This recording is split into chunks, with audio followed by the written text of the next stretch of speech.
I think Israel is courting suspension from the UN General Assembly. I would recommend it because I believe that this is a completely lawless, murderous, genocidal regime. I don't think there's any other country in the world remotely doing what Israel is doing in terms of the violence and the mass murder and the mass starvation.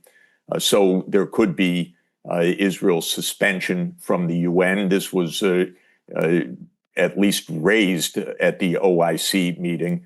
There could be a break of diplomatic relations, which I think should be in the cards. There could be a suspension or end of the so-called Abraham Accords. Remember, of course, I think everyone knows the U.S. military is all over the Middle East. In a way, the Middle Eastern countries often feel more like occupied countries than they do with sovereigns. They worry that if they are too vocal, the United States will do something, overthrow their regimes, foment unrest, do the things that the United States covert operations do for a living.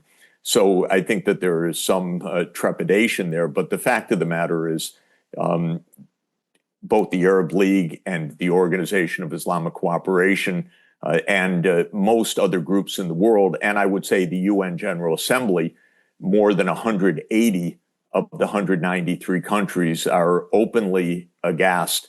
But I think stronger measures are needed right now. And these are measures that might be blocked if it's through the UN, but could be taken by dozens or well over 100 countries on their own, breaking diplomatic relations, putting on boycotts and sanctions. Israel is completely out of control. Mass starvation is not an acceptable policy for the world. It should not be tolerated one moment longer.